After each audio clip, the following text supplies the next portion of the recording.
سلامونه ملګرو، امید ده چې تاسو ټول روغ جوړ یاست او ژوند مو ښه تېرېږي. د یو نوي او ډېرې اړینې موضوع سره بیا ستاسو خدمت کې حاضر یم. نن چې کوم موضوع ما انتخاب کړې ده هغه ډېرو ملګرو ما ته هغې دپاره زنګونه والي وو، میسیجونه یې پرېښي وو، کمنټونو کې دې غوښتنه کړې وه چې په دې موضوع باندې زه یو ویډیو جوړه کړم. نن چې کومه موضوع ده هغه ده آیا هغه ملګري چې کوم دوماند ځلي تر دا دمه یې اسناد نه یې اخیستي، د پناه غوښتلو دپاره درخواست ورکړی او انټرویو ورته نه راغلی یا انټرویو ورکړي جواب ته منتظري، آیا دا ملګري کولی شي چې کف دپاره دومان وکړي او که نه؟ نو زه به په دې موضوع باندې تاسو سره تفصیلي خبرې کوم. ویډیو ما سره تر اخره وګورئ چې تاسو مکمل پوه شئ.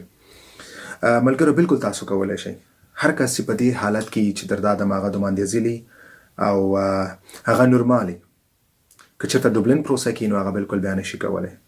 ولې چې نورمالي او دوماندیزلي که د انټرویو ورکړي که انټرویو تر دا دمه نه ورکړي او که د اسنادو دپاره منتظري، جواب دپاره منتظري، هر حالت کې دی کولی شي، بالکل دی کولی شي چې دی کف دپاره دومان وکړي. اوس دا دومان به تاسو څنګه کوئ؟ د دې دوه لارې دي. ټولو نه اوله لار خو دا ده که چېرې تاسو کیمپ کې اوسېږئ، تاسو سوسیال کور لرئ، تاسو خپل سوسیال لرئ، نو لاړ به شئ خپل سوسیال ته او هغو سره به خبره وکړئ، هغو ته به ووایئ چې زه غواړم زه کف دپاره دومان اوس نه وکړم. صحیح دی؟ احیانا ما ته داسې ملګرو هم بعضې ملګرو میسجونه زنګونه والي او هغو راته پیغامونه پرېښي چې ما ته سوسیال وایي چې ته نشي کولی، یعنې دې دپاره دومان نه کوي. نو هغې نه بعد بیا دویم حالت کې به زه تاسو ته یو مکمل یو ویډیو په دې باندې جوړوم چې کومه فورمه دې ته پکار ده، څنګه هغه فورمه تاسو ډاونلوډ کړئ او هغه څنګه ډکه کړئ. نو زه به په دې باندې راتلونکي یو مکمل ویډیو جوړوم، تاسو بیا هغه ویډیو کتلی شئ، هغه فورمه به تاسو ډاونلوډ کړئ یا به زه تاسو ته په ایمیل باندې ولیږم، نو تاسو خپله بیا دومان کولی شئ. صحیح ده؟ نو بل لار بعضې ملګري داسې هم دي چې هغو راسن کف ته تللي دي، اول ته کف کې هغو ته ویلي چې موږ غواړو چې دومان وکړو، خو کف والا ورته انکار کړی دی چې تاسو په دې حالت کې دومان نشئ کولی، څه خبره نشته. د دې نه ټوله اسانترین او هغه دویمه لار چې کوم د هغه دا ده چې د غیسا فورمه به تاسو انټرنیټ ډاونلوډ کړئ او هغه فورمه به تاسو ډکه کړئ. هغه فورمه څنګه ډکېږي؟ کیدای شي بعضو ملګرو ته د دې طریقه کار ورځي او هغه پوهېږي یا ستاسو ملګري یا تاسو سره نږدې څوک نو تاسو هغې د طریقه هم ډکولی شئ. او که چېرې تاسو نه پوهېږئ په دې باندې نو زه راتلونکي په دې باندې مکمل یو تفصیلي ویډیو جوړوم. صحیح ده؟ چې کوم معلومات دې ته پکار دي، دغه شپږ صفحې یو فورمه ده او دغه شپږ صفحې کې چې څومره سوالونه دي، مطلب نه چې ټول سوالونه تاسو جواب ورکړئ، هغې کې ډېر کم داسې سوالونه چې هغې باید تاسو معلومات ورکړئ، تاسو جواب ورکړئ. صحیح ده؟ چې کوم تاسو پورې اړه لري. اول ځل چې څوک دومان کوي هغې کې ټول سوالونه تاسو پورې اړه نه لري، بعض دا سوالونه چې هغه نورو کسانو لپاره، خاص کسانو هغو سره اړه لري، دې دپاره یعنې هغه کسان چې کوم فزیکي کوم مشکل لري، هنډیکاپې، نو هغو دپاره بعضې سوالونه هغې کې. نو مقصد مې دا دی خبرې نه ده چې ډېر کم سوالونه دي چې هغې به تاسو جواب ورکړئ او هغه اړین سوالونه دي او هغې سوالونه جواب تاسو ته ورکول پکار دي. او هغه څه دا دي چې هغه ستاسو په اړه سوالونه دي، ستاسو ادرس په اړه چې ستاسو ادرس کوم یو دی، ستاسو د اولادونو که چېرې تاسو واده کړئ، ستاسو مېرمن په اړه دغه معلومات دي. نو راتلونکي وخت کې بیا که تاسو ته چېرته څوک پیدا نه شو، دغه فورمه ډاونلوډ کولی نه شوه یا پوهېدئ پرې نه چې څنګه ډکه کوئ، نو زه دې باندې بیا راتلونکي یو ویډیو جوړوم. صحیح ده؟ تاسو منتظر اوسېږئ. نو خلاصه خبره دا ده چې بالکل تاسو دومان کولی شئ او دا یو ښه خبره که تاسو اوس نه دومان وکئ نو که چېرته تاسو اسناد والئ نو ستاسو هغه پروسه به ډېره چټکه شي او ستاسو هغه ټولې پیسې به تاسو ډېر زر په اسانتیا سره راځي. ځکه دلته ما ډېر ملګري ولیدل، ډېرو ملګرو سره زه لاړم، حتی کف ته لاړم، ترجماني مې ورسره وکړه یا د هغو فورمې ما وکتلې، د هغو دوسیې ما وکتلې.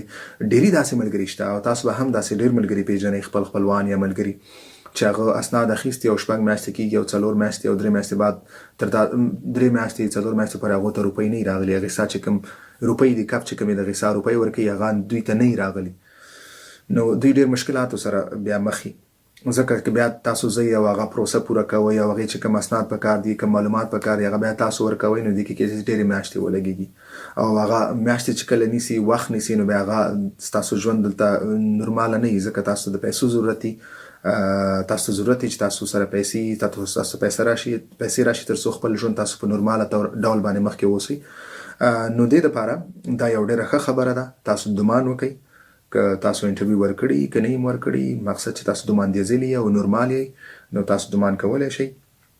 هر کله چې تاسو بیا اسناد واخلئ نو ستاسو هغه پیسې به تاسو ډېر په اسانۍ او ډېر په زر راشي. تاسو به بیا وروسته هغه د کړاو نه په تاسو مکمل ډول باندې بچ یاست. صحیح ده؟ نو په دې اړه زه راتلونکي یو ویډیو جوړوم تاسو لپاره. بیا هغه فورمه ډکولو طریقه کار به درته وښیم چې فورمه څنګه ډکېږي او کوم معلومات پکار دي. صحیح دی. بله ملګرو ما دا خبره کوله چې دې نه بعد هر کله تاسو کوم موضوع باندې غواړئ چې زه ویډیو جوړه کړم یا کوم مشکل تاسو لرئ او په هغې زه تاسو سره خبرې وکړم، تاسو ته ویډیو جوړه کړم، نو بهتره خبره به دا وي چې تاسو هغه موضوع ما سره زما د یوټیوب چینل نقیب شارق په کمنټونو برخه کې تاسو شریک کړئ، تر څو زما دپاره اسانتیا وي، تر څو تاسو خفه نه شئ او تاسو ته هم زه د هر کمنټ هرې خبرې جواب درکړم. اکثره داسې کېږي چې څوک ماته په زما په انسټاګرام ماته میسج پرېږدي، حتی په ټیک ټاک باندې څوک میسج ماته کمنټونه پرېږدي، څوک زما په صفحه باندې پرېږدي، څوک زما د فیسبوک په صفحه پرېږدي، څوک ماته د فیسبوک په اکاونټ باندې کمنټونه پرېږدي، میسجونه پرېږدي. نو هغه ټول بیا مختلفو ځایونو موضوعان مختلفو ځایونو ته لاړ شي. نو بعضې زما داسې اکاونټونه دي چې هغه زه هفته 10 ورځې بعد 8 ورځې بعد زه ګورم. نو هغه دوی میسج کړی او دوی بیا دا فکر کوي چې ماته جواب نه راکوي. نو هغې نه بهتره خبره دا ده چې دغه ټول دغه چې څومره موضوعګانې دا یو ځای ته راشي، هغه یو ځای کې زه تاسو ته جواب درکړم او هغه تاسو به هم خوشحاله ما ته به هم اساني، تاسو ته به هم اساني، او تاسو چې کوم سوال هر کمنټ د هغې جواب تاسو ته په وخت ملاویږي. صحیح ده. نو بهتره خبره دې نه بعد چې هر کمنټ تاسو کوئ، هر خبره تاسو ما سره شریکوئ، هر تاسو سوالي، نو زما یوټیوب چینل کمنټونو برخه کې تاسو ما هغه سوال کولی شئ. صحیح ده ملګرو.